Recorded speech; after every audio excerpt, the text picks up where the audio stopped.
O pano de fundo histórico aqui dessa profecia aconteceu, eu vou contar um pouco antes, aconteceu quando o povo de Deus, estando em Israel, mais precisamente na parte sul, que se tornou o reino de Judá, esse povo foi levado como cativo. A terra de Judá foi invadida pelos babilônicos.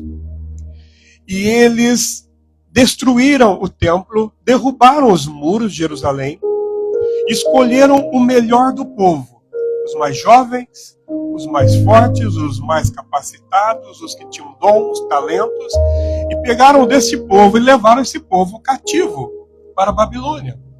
Não foi todo o povo que foi levado cativo para a Babilônia. Eles pegaram o melhor. Acredita-se que 20% da população de Israel, de Judá naquela época, foi levada como preso. Ficaram na terra as crianças, ficaram na terra os idosos, as pessoas fracas, enfermas, doentes. Ficaram numa terra desolada. E esse povo que é levado para o cativeiro tem que fazer uma grande viagem. Em linha reta, Jerusalém para Babilônia, 900 quilômetros. Mas, numa trilha de caminhada, podia chegar a 1.400 quilômetros. Caminhando. Acredita-se que eles levaram em torno de 3 a 4 meses caminhando, já como escravos, sem alimentação adequada, sem beber água quando está com sede. Esse povo é tirado da sua terra e é levado, então, numa caminhada de humilhação até uma outra terra. Agora, o que levou esse povo para o cativeiro? O que aconteceu? Porque quando nós falamos de Judá, quando nós falamos de Israel, quando nós falamos do povo de Deus, estamos falando da nação escolhida por Deus. Estamos falando de um povo especial na terra. Porque esse povo especial foi tomado, então, como escravos e humilhados dessa forma. O que aconteceu? A história mostra que dezenas, centenas de anos antes, esse povo já estava virando as costas para Deus. Foi instaurada em Judá uma idolatria, uma corrupção espiritual. Já não adoravam mais a Deus. Cada um seguia o rumo que queria. Eu acredito que esse Deus seja o melhor para mim, então eu vou levantar aqui um altar a esse Deus e vou cultuar. Eu acredito que daquela forma é melhor, então eu vou seguir daquela forma. A palavra de Deus em 2 Reis diz: eles me abandonaram e ofereceram sacrifícios a outros deuses. Segundo ponto, Israel começou a viver um tempo de injustiça social. O povo era duro de coração, desprezando os mais pobres, desprezando os doentes. A terra era uma terra de homens e mulheres injustos. Terceiro, eles rejeitaram os profetas, porque várias e várias vezes, Deus vendo a dureza do coração deste povo, Deus vendo que o povo estava caminhando para um caminho errado, Deus levantava homens cheios do Espírito para profetizar e dizer: não é esse caminho, o caminho aqui. E todos os profetas foram sendo desprezados, um após o outro. 2 Crônicas 36:16, nós lemos: zombaram dos mensageiros de Deus e desprezaram as suas palavras. Há quem acredite, alguns estudiosos dizem, que até desprezaram o mandamento do descanso. Nem a terra eles deixavam descansar, porque na Torá Deus deixou um decreto que a cada 70 anos a terra deveria descansar um ano. A cada período de tempo a própria terra deveria descansar. Isso está em 2 Crônicas, quando foi narrado o que aconteceu, que até a terra desfrutou dos seus sábados, quando o povo foi levado. Quebrando princípio após princípio, chegou um tempo em que esse povo ficou frágil. É interessante que, quando eles estão caminhando agora como escravos, eles já não têm mais o templo deles, porque o templo foi destruído. E naquela caminhada, é uma estação da vida. 3 meses é uma estação. Imagina você caminhando por uma primavera inteira, por um inverno inteiro. E ali eles estão pensando, já não tem mais o templo. Pois é, mas quando tinha, você não dava valor. Nós não temos mais o rei, nós não temos mais a nossa terra. Pois é, mas quando tinha, você não dava valor. Nós não temos mais perspectiva de vida. Pois é, mas quando você estava no teu chão, quando você estava diante do templo e quando você estava diante dos profetas, você não quis ter perspectiva nenhuma. E agora é uma caminhada. Nesses 3 meses de caminhada, ou 4 meses de caminhada, com certeza o povo de Judá se quebrou. Em primeiro lugar, se quebra o orgulho desse povo. O orgulho porque, mesmo eles se dobrando a falsos deuses, eles ainda tinham um princípio no coração de que eles eram o povo escolhido por Deus. Quebraram a autossuficiência porque eles acreditavam que eles eram os mais abençoados da terra. Só que naquela caminhada de humilhação, quebra também o princípio da autossuficiência, porque agora eles são escravos. Perderam a ilusão do controle, porque agora eles não têm mais controle nem sobre a própria vida. Eles não têm hora para nada. O que os senhores mandam fazer é o que eles têm que fazer. Quebra aquela falsa segurança religiosa. Onde estão os deuses? Que eles se prostraram. Que alguns fizeram os próprios filhos passar pelo fogo, sacrificaram os próprios filhos. Onde estão os deuses? Onde está o poder dos deuses a qual Judá se dobrou? Quebraram a esperança que estava no coração, porque agora cada dia é um dia mais longe da sua casa. Quebraram a confiança no amanhã, porque muitos sabiam que não voltariam mais para casa. E se quebraram emocionalmente, porque as famílias foram divididas. Como está o coração desse povo? Agora, Ezequiel, que é o profeta, que Deus o leva para ter essa visão épica, Ezequiel é um deles que está caminhando. Ezequiel é o profeta que foi levado também como escravo. Ele não teve privilégios. A dor do povo também é a dor do profeta. E Deus o leva nesta visão para mostrar como estava a nação. Eles ficaram 70 anos. Acredita-se que essa visão de Ezequiel tenha sido provavelmente entre o meio, mais um pouco para o final desses 70 anos. Imagina então você está longe da sua casa, você é escravo em outro país. Você agora tem que aprender uma outra língua, seu nome é mudado. Você não come mais as mesmas coisas, você é humilhado diariamente. Como está o coração de um povo? Sofre o povo que está na Babilônia, mas também sofre o povo que ficou em Jerusalém. Jerusalém ficou assolado e ficou também dominado pelo Império Babilônico. Há sofrimento para todos os lados. Mas veja bem, a história do Antigo Testamento é como uma grande seta que aponta para nós. Naquilo que o povo errou no passado e Deus tratou. É uma forma carinhosa de Deus escrever uma carta de amor para nós e colocar diante de cada um de nós, para mostrar: você não precisa sofrer desse jeito, meu irmão. Eu não preciso sofrer desse jeito. Porque há uma história que mostra a minha vida, esta história da minha vida e da sua. Quando nós nos apartamos do Senhor, quando nós começamos a viver cada dia mais longe dele e vamos nos acostumando a viver longe do Senhor, hoje não faz muita diferença, então eu posso dar um passo um pouquinho mais longe. Amanhã dou mais um passo um pouquinho mais longe. E a grande estratégia de Satanás é é fazer com que nós sejamos pessoas anestesiadas nesse mundo. O termo anestesiado, né? Anestesiado é uma pessoa que recebeu uma anestesia e agora ela não vai sentir mais dor.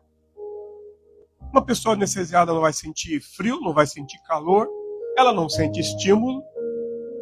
Temporariamente essa pessoa está desligada das suas sensações. Como existem pessoas anestesiadas nos dias de hoje, que já não tem mais força para se levantar. Se levantar debaixo de uma opressão, se levantar debaixo de uma situação, acaba se acostumando. Você não está vivendo aquilo que é para você viver. Não é o molde que Deus tem para você. Mas já que você já tentou uma vez, tentou duas e não deu certo, você está se acostumando a um molde que não é para você. O molde de escravo não era para o povo de Deus. Só que com o passar dos anos, a esperança vai embora. E aí parece que a vida vai ser aquela ali mesmo. Um dos salmos mais tristes da Bíblia é o Salmo 137. O Salmo 137. Que é o salmo do povo cativo na Babilônia. Olha que poesia triste. Junto aos rios da Babilônia, nos assentamos e choramos, lembrando-nos de Sião. Nos salgueiros que há no meio dela, penduramos as nossas harpas. Pois aqueles que nos levaram cativos, nos pediam uma canção.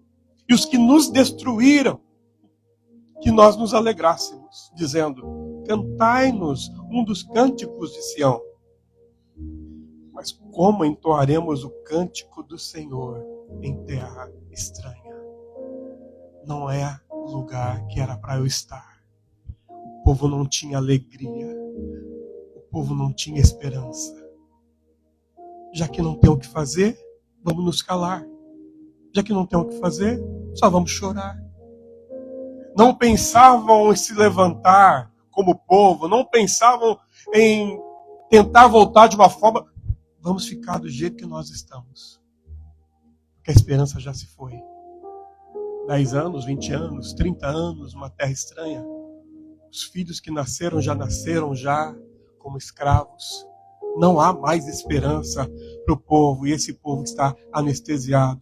Esse povo está insensível emocionalmente.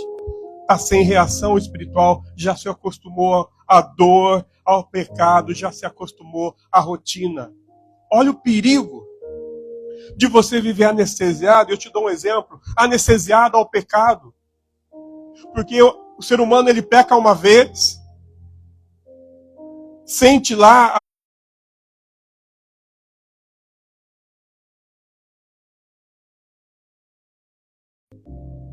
e nem um raio cai na cabeça. E a vida continua do jeito que está. Então vai pela terceira, e pela quarta, e pela quinta. E parece, então, que viver uma vida de pecado não é tão ruim assim. E parece que Deus não está vendo. E parece que não há consequências para o pecado. Então a pessoa, o ser humano, dá as mãos ao pecado e sai caminhando. Está anestesiado.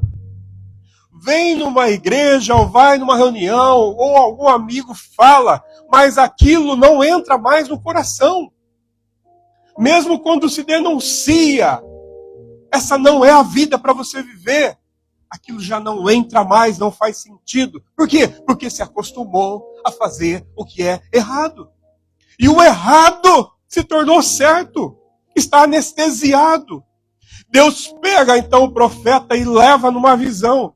E qual é a visão? De um campo, de um vale. E nesse vale só haviam ossos. É interessante que a palavra de Deus, ossos sequíssimos. Já fazia muito tempo que aqueles ossos estavam lá. A esperança já tinha ido embora. E Deus faz o profeta caminhar sobre os ossos. E o próprio Deus pergunta para o profeta: filho do homem, estes ossos podem tornar a ter vida? Quantas vezes Deus já nos perguntou frases assim? Quantas vezes Deus já te confrontou? E a resposta que nós damos qual é?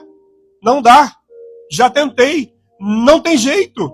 Não depende de mim. O profeta, ele dá uma outra resposta. Mesmo na sua fraqueza, porque o profeta está sofrendo. Ezequiel está sofrendo o mesmo que o povo está sofrendo. Ele está no meio daquela situação. É ele também que tem o coração ali, com pouca esperança, com frieza. Mas ele devolve. Ele diz: Senhor, tu sabes. Eu vou dizer uma coisa para você, irmãos. Você pode estar passando por uma situação difícil, onde está sendo difícil crer, devido à situação que você está vivendo e parece que não para e não melhora. O profeta estava na mesma situação, mas ainda teve um pouquinho, um fôlego, para dizer: Senhor, é o Senhor que sabe. E se o Senhor sabe, e se o Senhor quiser, seja o que for, vai acontecer. Há momentos que parece que eu não tenho mais a minha força. Há momentos que eu estou tão calejado e já lutei tanto que eu não tenho mais em mim. Mas eu tenho um Deus a que eu posso recorrer. Senhor, tu sabes. Está difícil a situação na tua casa? Você já tentou, já lutou, mas olha, Deus tem uma palavra e nós precisamos buscar essa palavra. Está difícil a situação de saúde, está difícil a situação no trabalho. Deus ainda tem uma palavra. Senhor, tu sabes. Eu não sei qual é a palavra, mas eu sei que Deus sabe. Ele estava tão fraco ali. Mas, Senhor, tu sabes. Quando ele se dobra ao Senhor, Senhor, dá a ordem a ele e diz: profetiza a esses ossos. Note, querido, que a palavra profetizar ela é muito mal empregada nos dias de hoje. Porque para muitos profetizar é usar apenas uma mente positiva com declarações positivas. Mas o sentido bíblico da palavra profetizar é você declarar aquilo que Deus falou. Não é aquilo que você acha que vai acontecer, ou aquilo que você pensa, aquilo que disseram. Profecia é a palavra que vem da boca de Deus. Eu posso profetizar se eu tenho a palavra de Deus. Hoje em dia, muito se fala, mas pouco se tem da palavra de Deus. Nós vivemos a geração que menos lê a Bíblia. A geração cristã que menos lê Bíblia é essa atual. Hoje, a geração cristã sabe muito de reels de 30 segundos. De uma palavra que deram, uma palavra bonita, que, isso e aquilo. Isso eu vou chamar de snacks. Isso são apenas os salgadinhos que as pessoas consomem ao invés de comer de um banquete, que é a palavra de Deus. Hoje as pessoas sabem muito de muita coisa, muito pouco de muita coisa. Sempre pegando pedaços, fragmentos, palavras, videozinhos, historiazinhas. São snacks. Podem servir até para tirar a fomezinha que você está naquele momento. Nossa, vídeo legal esse. Mas você ainda não tem a palavra. Se não tem a palavra, não tem o alimento. Como é que eu vou declarar a vontade de Deus se eu não sei a vontade de Deus? E a vontade de Deus está aqui. Esse povo, então, Ezequiel, então, ouvindo a voz do Senhor, ele obedece e ele profetiza. Aquilo que Deus fala para ele fazer, ele faz. Ainda que era algo, vamos dizer, louco, sair declarando vida para os esqueletos, ele vai falar com quem não ouve. Já pensou nisso? Deus manda ele falar com quem não ouvia. Essas loucuras de Deus nos fazem caminhar num outro território. Porque em muitas situações você vai ser o único. Em muitas situações você vai ser a única que terá ainda uma palavra de vida no meio da morte. Seja na sua família, no seu trabalho, entre seus amigos, onde não há mais perspectiva, onde não há mais esperança, Deus te levanta com uma palavra. E mesmo que pareça que está morto, que ninguém vai te ouvir, se é Deus que está te movendo, fale. E fale novamente. Assim o profeta fez, ele profetizou. Porque assim o Senhor Jeová diz a esses ossos: eis que farei entrar em vós o Espírito e vivereis. O profeta diz no versículo 7, então eu profetizei, como se me deu a ordem. E quando ele faz o que Deus fala para fazer, ele começa a ouvir um ruído, estalo, ele começa a ver ossos buscando ossos, cada um se conectando. E juntou, e ele viu diante dos seus olhos crescer carne, tendões, os músculos. Ele viu crescer pele. Já é um milagre fantástico. Só que ele termina dizendo: mas não havia vida nesses corpos. Que diferença faz entre esqueleto e um cadáver? Mas aquilo já começa a mexer com o coração do profeta.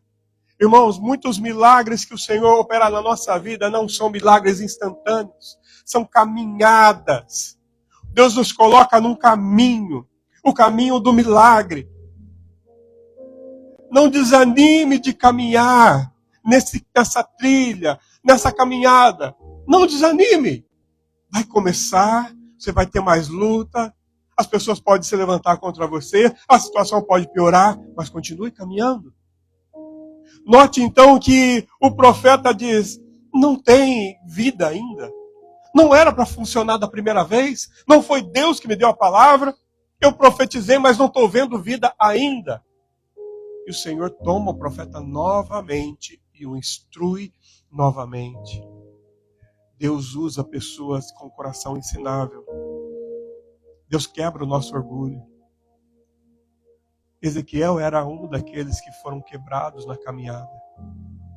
Era um daqueles que na caminhada de humilhação, caminhando por 3, 4 meses, talvez com chicote nos lombos, a cada dia, pensando a respeito das coisas que estavam ficando para trás, e pensando: nunca mais serei livre. Assim estava o povo, e talvez assim seja você hoje. Com sonhos que você já sepultou, com orações que você não faz mais. Você orava por um milagre, e orou muito, e você jejuou, e você participou de vigílias por um milagre, o milagre não veio, você simplesmente deixou de lado. E ultimamente talvez você está jogando terra em cima desse sonho. Mas eu digo para você, querido, se há uma palavra que pode nos levantar, é a palavra de Deus. A palavra de Deus nunca vai te derrubar. A palavra de Deus sempre vai te levantar. Há uma esperança para a tua vida. Há uma esperança para a tua família. Há uma esperança para o propósito de Deus se cumprir na tua vida. Continua caminhando. Não desanima, ainda que não aconteceu ainda. O Senhor toma novamente o profeta e diz, no versículo 9, profetiza ao Espírito, profetiza, filho do homem, dize ao Espírito, assim diz o Senhor Jeová, vem dos 4 ventos, ó Espírito, e assopra sobre esses mortos para que vivam. O Senhor nos dá estratégias diferentes. O Senhor nos chama a ter uma aliança com o Espírito. Irmãos, nós precisamos ter o coração dobrável diante de Deus. De não deixar que seja o problema que dobre o seu joelho. Porque o ser humano, infelizmente, nós somos assim. Muitas vezes nós somos inflexíveis diante de Deus. E aí vem um problema, uma situação difícil que nos quebra. E aí nós nos prostramos. Mas como é bom quando Deus levanta um povo flexível. Deus levanta um povo flexível que se dobra diante dele nos pastos verdejantes. Está tudo bom, mas eu continuo me prostrando e reconhecendo que ele é Deus. Começou a ficar difícil, eu continuo prostrado e reconhecendo a grandeza dele na minha vida. Está difícil, se prostre e continue reconhecendo a grandeza dele na sua vida. Tudo que nós vivemos aqui, queridos, é temporal, é temporário. Vai passar. O que não vai passar? O que não passa é o amor de Deus. O que não passa é a misericórdia do Senhor sobre a nossa vida. O plano que Ele tem para nós, Ele é eterno. Não deixa esse pequeno momento de tribulação, essa dor, esse peso de agora, tirar você da eternidade com o Senhor. Não venda a tua identidade. Não troque por um prato de lentilhas. Há muito mais na presença do Senhor, queridos. O Senhor está nos levantando como igreja. O Senhor está restaurando a tua casa. Pode ser difícil, pode parecer que está pesado, mas Deus tem plano e quando Ele tem, pode ser difícil a caminhada, mas há um ponto em que nós vamos chegar. Quando Deus então fala e Ele obedece a segunda vez, Ele vê esses corpos se levantando. Já não é mais um monte de ossos secos. E agora já não é mais um monte de cadáveres. Agora se levanta um exército. Um grande exército. E Deus diz: Filho do homem, esses ossos são toda a casa de Israel. Eis que dizem.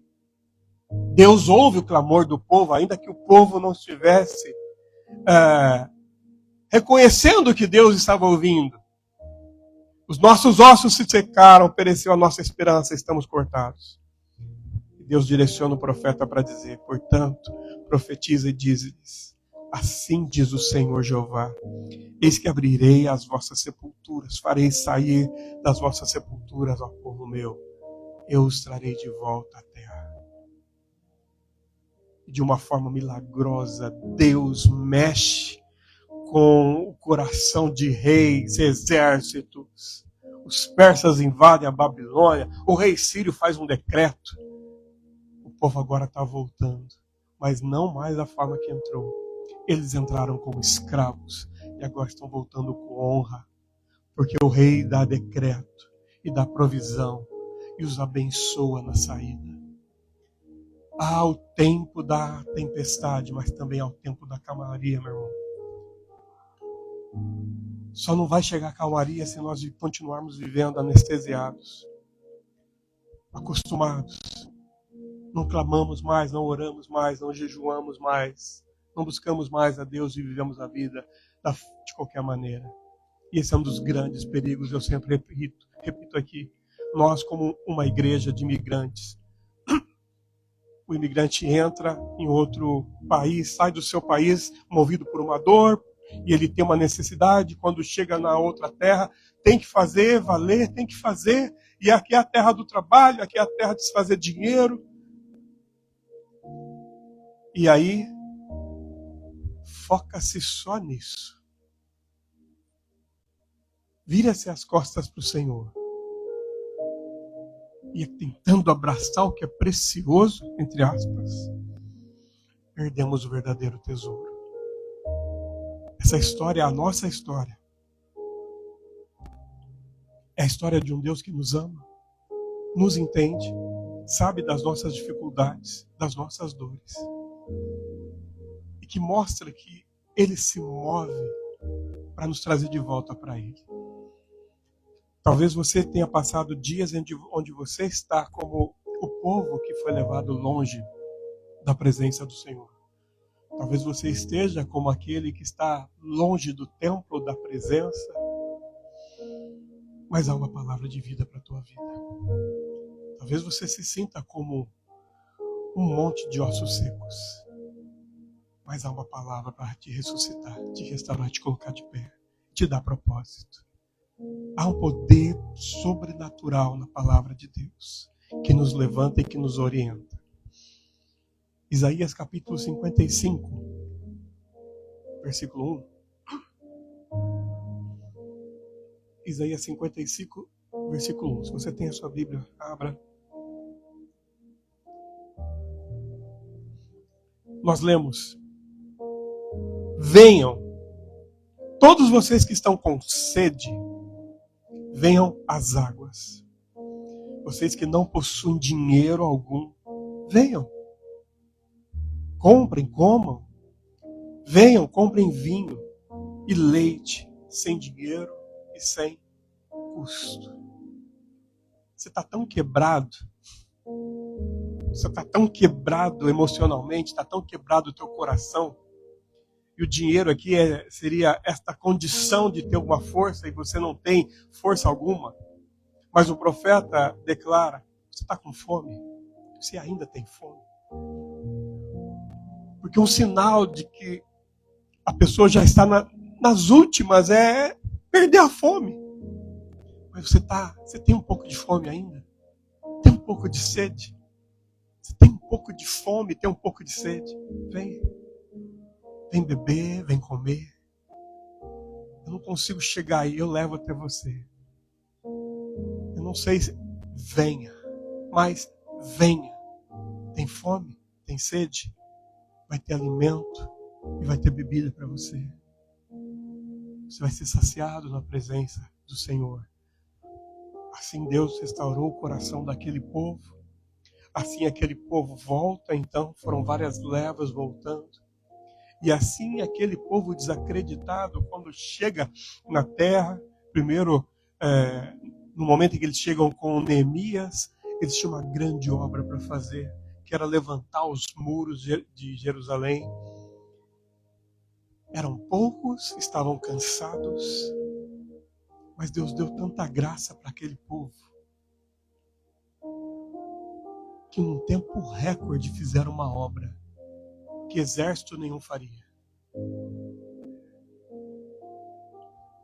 Deus, Ele nos ama tanto que os anos que foram perdidos, de uma forma sobrenatural, o Senhor faz com que agora, no tempo novo, diante da mesa, diante da sua presença, você recupere as forças que você não teve a vida inteira. Deus tem o melhor para a tua vida. Deus tem o melhor para a nossa vida. Busque mais da palavra, busque mais do alimento. Busque mais da presença do Senhor. E para terminar, note que o grande milagre de se levantar o exército foi quando o Espírito entra nesses corpos. Nós precisamos mais do Espírito Santo de Deus na nossa vida. Precisamos mais do Espírito Santo de Deus na nossa vida. Confesso para vocês que eu tive uma semana muito difícil. Muito difícil. Mas quando você tem o Espírito Santo dentro de você, as situações externas não vão te arrebentar. O Espírito Santo nos protege, nos capacita. Não é que nós não sintamos dor. Sente dor, sim. Não é que você não vai ser protegido da adversidade. Você está no meio da adversidade. Tem situações que fogem ao seu controle para tirar a tua paz. Mas dentro de mim, eu tenho a presença do Deus Todo-Poderoso. E Ele disse que se manifestaria através do Espírito, porque eu sou o templo do Espírito. Então, quando eu tenho situações adversas, o Espírito Santo está sempre me lembrando: isso vai passar. Fica firme. Ouse acreditar novamente. Ore um pouquinho mais. O Espírito Santo vai nos abraçando nas adversidades. É por isso que Deus fala para o profeta: profetiza ao Espírito que vem dos quatro cantos, sopra sobre estes corpos que são cadáveres agora, eles precisam de um renovo. Que o Espírito Santo, querido, sopre sobre a tua vida, te enche, te capacite, para você ser um pai melhor, uma esposa melhor, para você ser um empregado melhor, um patrão melhor, para você ser cristão de verdade, seguir a Jesus. Nós precisamos do Espírito. Não é fácil seguir a Jesus nos dias de hoje. Não se estivermos sem o Espírito. Deixa o Espírito Santo te encher, meu querido. Se coloca de pé, vamos orar. Aleluia. Glória a Deus.